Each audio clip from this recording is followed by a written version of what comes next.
Transmitter device activated. Coordinates set for Earth 2.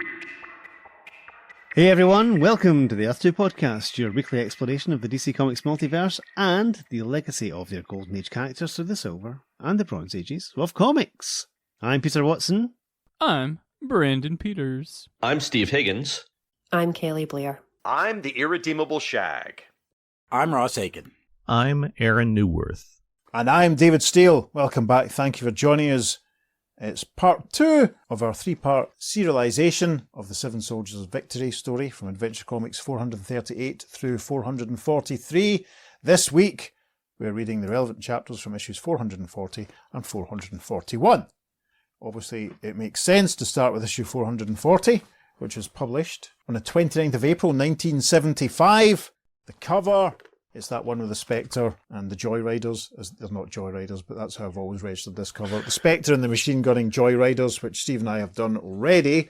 So with no further ado, we shall leap into chapter 4, and a nice big long scroll caption sets the scene. The saga of the Seven Soldiers of Victory in the Land of Magic continues as we join Crimson Avenger and Wing on a romp mid pleasures and palaces until they find a royal welcome and royal treachery when a small-minded monarch tries to frustrate their big-hearted plans. And their situation is desperate as rulers make their own rules and kings make a full house. Yes, chapter 4 has been brought to us by... Script, Joe Samachson.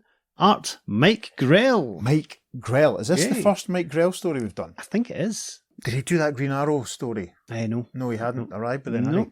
Wow. Mike Yay. Grell. What's your thoughts on Mike Grell? I like Mike Grell. I think he's a legend. Yes. I love his Legion run. covers. Jink, Show Me a Fanta. Yeah, his Green Arrow, his Warlord. Yep. Legend. Fantastic. Yep, absolutely. Delighted that he's still around in the world and all that stuff.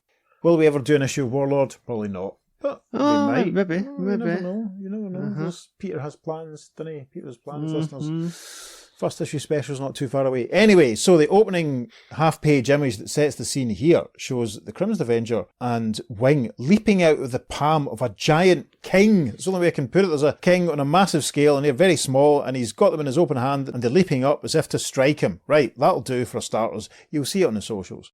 Our opening caption properly says... A distant palace beckons to the Crimson Avenger and Wing. Yes, it looks like the Crimson and Wing have arrived in, it looks like sort of Eastern Europe and at the height of summer. They're at the top of a mountain, there is lush greenery all around them. We can see a big long river and lots of trees and forests and a very fancy structure on the other side of the river, of this valley where Lee and Wing are standing. Wing is the first to speak when he says, "This land of magic is not too bad, Mr. Crimson. Look, a nice palace." A little fancy for people like us, Wing, but we'll see what goes on there. They've obviously got a bit further down. Wing, feeling a bit thirsty, cups some water from the river, takes a sip, saying, "Wait a minute, Mr. Crimson, let's stop for a drink." And then suddenly, after sipping the water, he starts to shoot up in size, accelerating to a massive height. Standing over his colleague, and the Crimson says, Huh? You've become a giant! "And still growing. I always knew I'd be a big man someday." Wing reaches down and picks up the Crimson in his right hand and starts striding across the valley. The Crimson says, Well, I may be thirsty, but I'm not drinking any of that water until I know how to reverse the action. I don't want to be a giant for the rest of my life. "I'm not worried. It's nice to be big for a change." Maybe, but I'd rather try what looks like a non-magical water. Think I'll have a drink here. And we can see they're walking towards a large sort of waterfall. Wing sets the Crimson down and he takes a drink. But then the Crimson suddenly starts to shrink at a massive rate.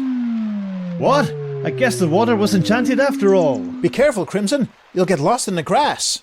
Careful experiments with water from the two streams follow, and presently... Yes, we see the two heroes who seem to have settled at a giant size, and Crimson has a couple of things in his hand. Very helpfully, their dialogue informs us. With the magic growing water and shrinking water in these two bottles, we can be any size we want. "Only, we must watch our step and not trip over trees," says Wing as they still progress towards the large castle. As they approach, there is a sudden large... and it looks as though the walls are starting to cave in.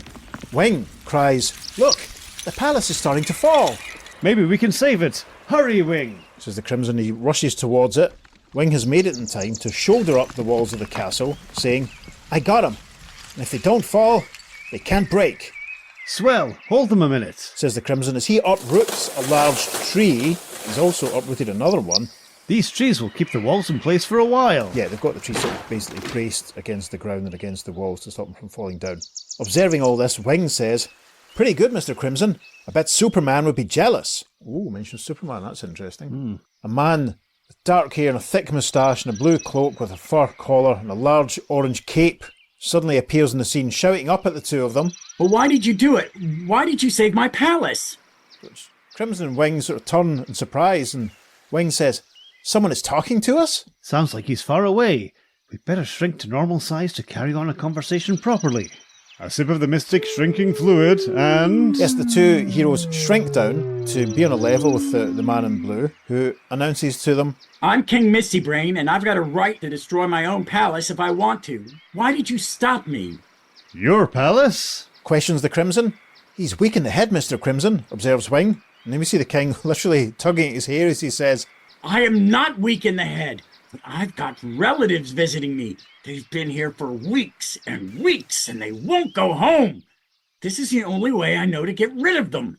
Wing scratches his head and speaks resolve when he says, "That's silly. Why not tell him to go home?"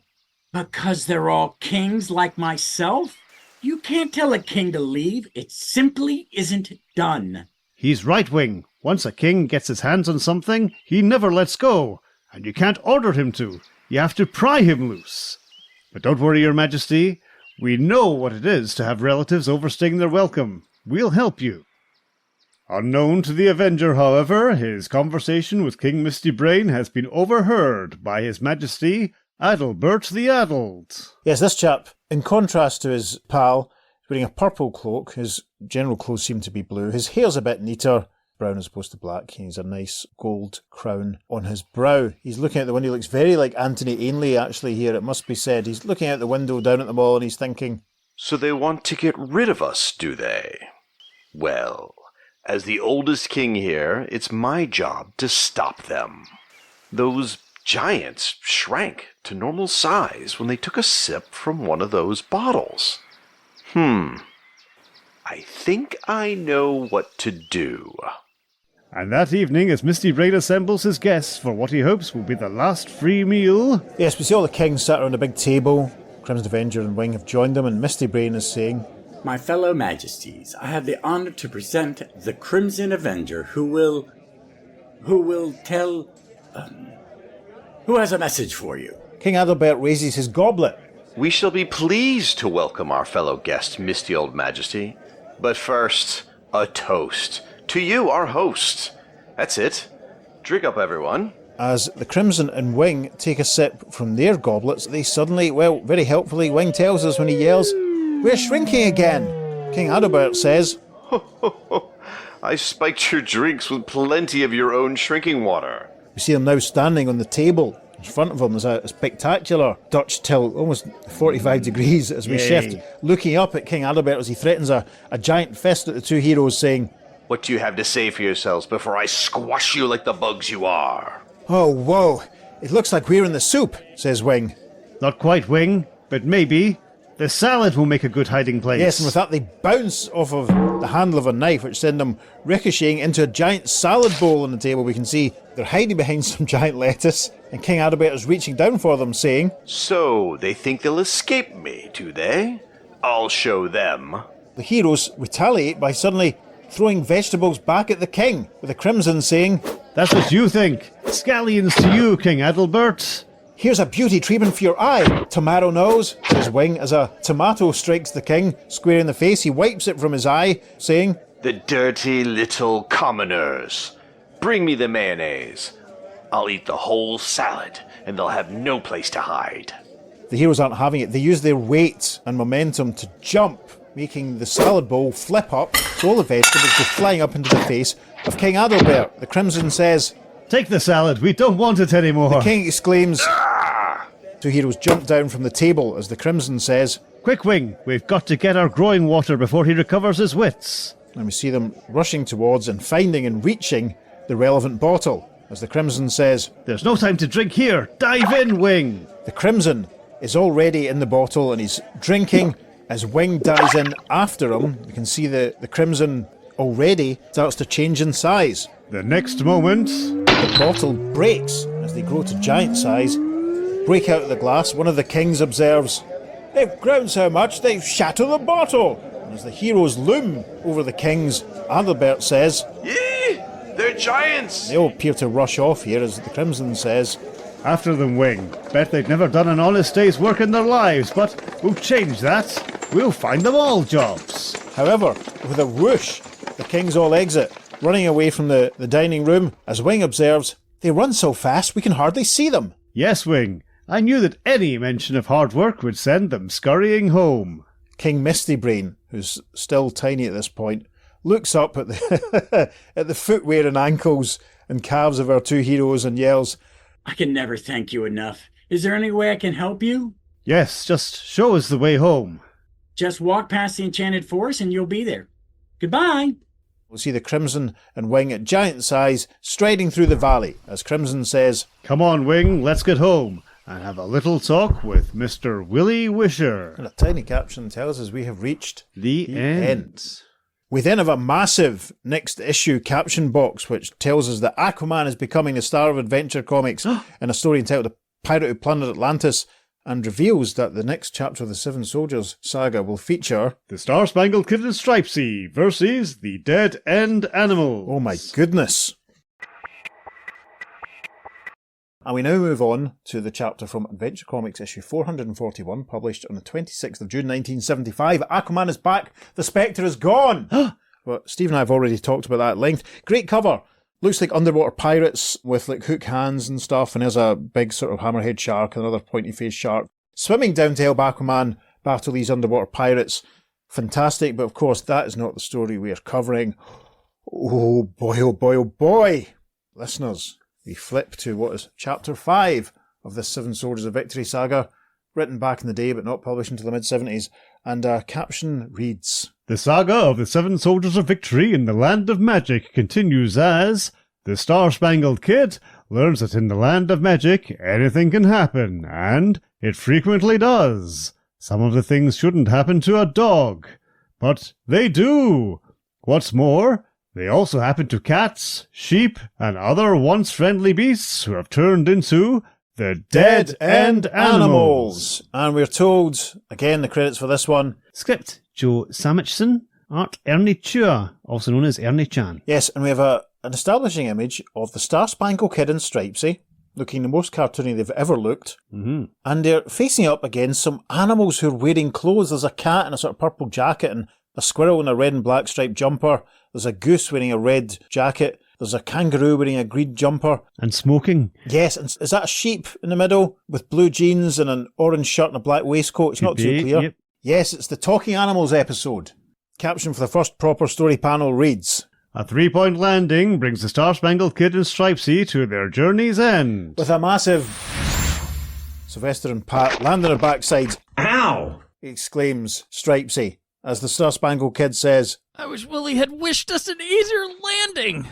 Never mind that, kid. He wished us to a place where something's happening. We couldn't ask for anything more. we can hear some grrrs and wows and yip and help noises. And this prompts Sylvester to say, Right, Stripesy, let's go. we see them rushing up to a building which is a flight of steps leading up to a very fancy entrance and a large sign that reads, Leo's Pal Club. Star-Spangled Kid sees it and says, This is the place. Sounds like a real free-for-all. and we see them entering.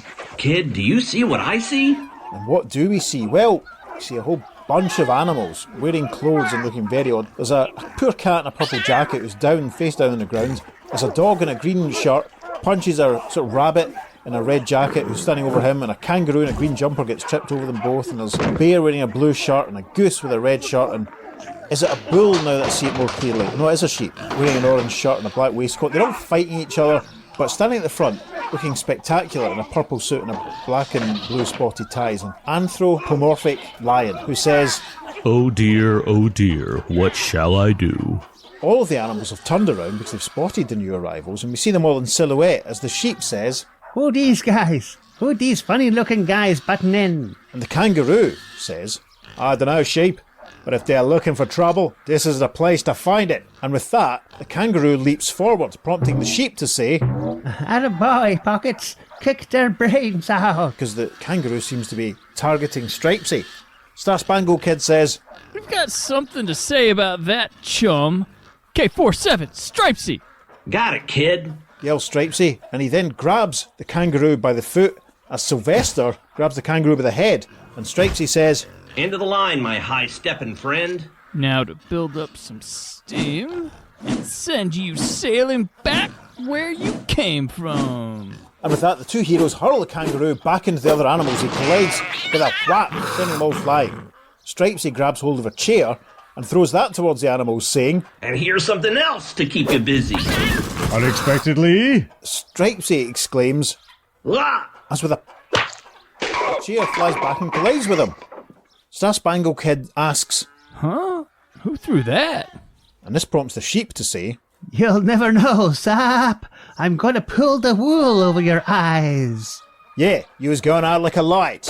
out like a light it is. Sometime later, when the comrades in combat awaken, Yes, we see that Stripesy and the Star Spangled Kid have each been tied to a chair. Stripesy, the first one to wake up by the looks of things, says, Ow. My head hurts so much. I don't know whether I had a nightmare or we were really fighting a bunch of talking animals. If it was a nightmare, Stripesy, I'm in it with you. My hands are tied too. The lion is back on the scene. He steps forward and says, Don't worry, I'll untie you. I'm so ashamed of the way the boys behaved. So ashamed. I try to teach them to be useful members of society, but it is no use. They're wild, very wild, and the worst one is that black sheep.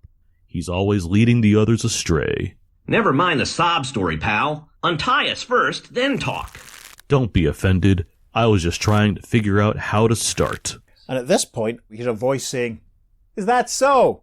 Get away from them ropes before I knock your teeth down your throat. The lion looks a bit feared at this point as he says, Oh, don't hit me. Don't hit me. I'll do anything you say.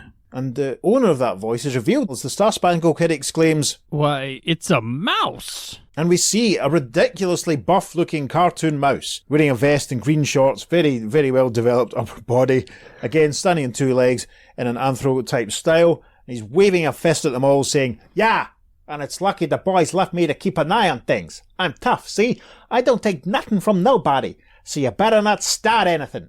Star Spangled Kid thinks to himself, This mouse may be tough as he seems, but I bet I can find his weak spot fast enough. and he then says out loud, So, you think you're sitting pretty, huh? Well, Mousy, you're a sap. The biggest sap I ever saw. If only you knew. Me? A sap? Says the mouse, looking very perturbed. Listen, chum, I told you, I don't take that from nobody. That's what you think. Don't you realize what's happening? Why, you're being played for the biggest sap in the world. And he thinks, Don't know what the kid's game is, but it won't hurt to lend a hand. the mouse, looking very angry, again says, Me? Those seemingly friendly felines in your own gang are preparing the sweetest double cross you ever saw. They're Go on, don't keep me in suspense. what's the use of telling you? You wouldn't believe it. Just wait till it happens to you. That's all. You thought they were your pals. The mouse gets a close-up here. He looks very indignant indeed as he says, The dirty rats. I mean, cats. So there, try to pull a fast one, huh? I never did trust them guys. They slink too much. They're clever. They got you out of the way by having you watch us so that they could cook up their dirty work. Yeah? Well, let me tell you something. It ain't gonna work. I'm gonna keep an eye on them rats. I mean, cats. With that, the mouse takes his leave. Nice work, kid. Says Stripesy, as the lion steps forward to help the two heroes untie the ropes, securing them to the chairs. The lion says, Yes, I'm so glad you got rid of him. He simply terrifies me. as the partners in peril are released, well, prepare yourselves for a shock, for the chances are you won't believe your eyes any more than they did. Yes, now that they've been released from their ropes, the two heroes stand up, and the chair they were sat on comes to life. We see it's got a face, the eyes, mouth, all that, and it starts running off, saying, I'm in the wrong place. I belong on the other side of this room. An astonished Stripesy points after it saying, Kid, that chair, it talked. And walked. exclaims Sylvester. The lion attempts to offer some clarification on what's going on. Oh, I thought you knew. Here in the land of magic, all sorts of things you consider lifeless can move. Usually they don't, though, because they're lazy. The chair looks a bit annoyed here slightly, and it says, No, we're not. We're just peaceful. But when this big bum with the stripes threw me around, I wouldn't stand for it. I just came right back and hit him. So that's the way it happened. I thought somebody threw you at me. At that point, there's a massive... and a baseball comes flying through the window, and a voice from outside yells, Yippee! Shep hit a home run! They play all the time. I don't mind they're having a good time, but they never do any work. Stripesy and the Star Spangled Kid make for the door at this point, with the kid saying, Well, I know how to reform them. Come on, Stripesy. as they move outside, we see all the animals indeed playing baseball. The kangaroo appears to be umpiring, as it says, Strike 3, you're out. And the sheep says, Why, you dirty bum. watching all of this, hiding in some foliage, are Stripesy and the Star Spangled Kid. Stripesy says, Well, what's up, kid? They're so busy with their game, I can use my skill as a pickpocket in reverse. we can hear the kangaroo saying, Ball 2. And one of the other animals saying, Why, the umpire's blind. and leaning in, we see the Star Spangled Kid sliding something into the kangaroo's pouch, thinking, What a surprise when he finds a torch and matches in his pocket. And then... and we see the Star Spangled Kid and Stripesy standing outside Leo's club, as Star Spangled Kid says, Fade to one side, Stripesy. This torch will bring them burning mad. and he throws a lit sort of flaming torch towards a window on the first floor of the club.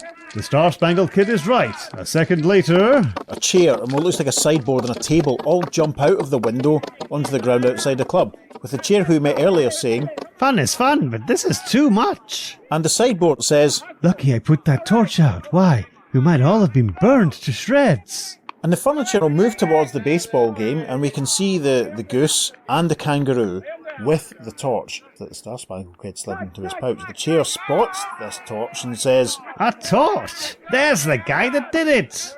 We'll teach him a lesson. Come on, boys. and then all heck breaks loose. We see the rabbit running out the way as the chair assaults the kangaroo, saying, Trying to burn us up, huh?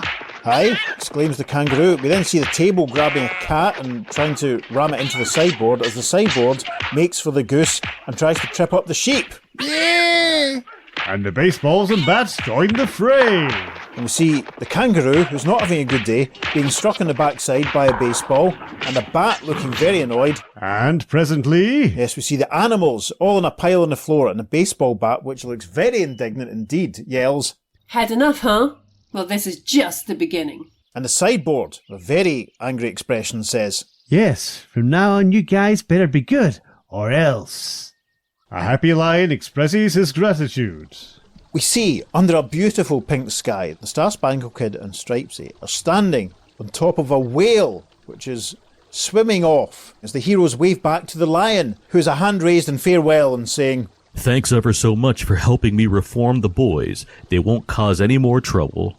Thank you for supplying your whale friend to take us home. Fantastic. And that's the end of that chapter. We get another caption which reads, Next issue, join the vigilante in a world full of monsters where even the nicest looking creatures could scare the devil himself. Visit No Man's Land. On sale the last week in August. Well, thank you very much to Brandon Peters and Aaron Newth for joining us for that one. That was fantastic, yes. The Crimson and Wing story was quite interesting. Very Alice in Wonderland with the one to make you taller, Yes. one makes you small. Yes. And it's obvious pitch for the benefit of a healthy salad diet. Never has the phrase, fetch me the mayonnaise, been as threatening. Yes, that was joyous, actually. The vegetables was quite fun. I liked the way that they just sort of like scared the kings away just by threatening them with some hard work. Yes. That was very funny. Yes, socialism in action Yes, there. some real social commentary and very interesting artwork from Mike Grell. Not really the sort of Yeah. detail. Well, the kings all look quite good, but it's you can tell it was still quite a formative Yes, period for yes. him. There wasn't the same sort of dynamics or No. realism that we got so used to with his stuff. True, but that Dutch tilt is glorious. Yes. That is definitely going in the socials. That will make it on the socials. Yes, eat your greens, listeners. And that was a lot of fun. Nice that the Wing wasn't too caricatured or horribly rendered by that point. Hmm. But what about Pat and Sylvester in Disneyland, basically? Yes, it was hilarious. It was the most cartoony of all the chapters, but that kind of fits their Golden Age style as well, because that was very cartoony. I wonder if that was thought out and planned that way. Because it's definitely different from Ernie Chan's usual style. So I think he definitely has tried to evoke that time period. That's fantastic. Yeah, and I think, the cartoony sort of style really suited the obvious, as we say, sort of Disney, sort of like, talking animals and talking furniture. It was what Beauty and the Beast meets The Lion King or something or other. It's like Disney's greatest hits and all the way. That was a lot of fun. Yeah. Quite a difference in tone to each of the chapters at this point, I think. Sort of really noticing sort of they're all quite stylistically different. I mean, I think reading this all in one go in a collected edition would be a lot of fun. It's maddening that this whole story wasn't put in the volume 3 of the Seven Soldiers archives, quite frankly. Definitely, yes. I mean, they published the script, which has been quite useful in the preparation we've done, but they didn't republish the story, which is maddening. Absolutely maddening. Listeners, if you've got any pals in high places at DC Comics, get them to publish Seven Soldiers in the Land of Magic as a one-shot or something. They could publish it as issue 10.5 of Justice Society of America to fill out the schedule. Couldn't they? Could indeed. Satire. I don't know. Yeah, that was a lot of fun. Mm-hmm. I liked how the buff mouse was sort of, how the lion was sort of scared of him. Yeah. And stuff. That was quite funny. Anyway. That's what we thought about the story, but what did you think about it? Why don't you let us know? You can email us at theearth2podcast@gmail.com.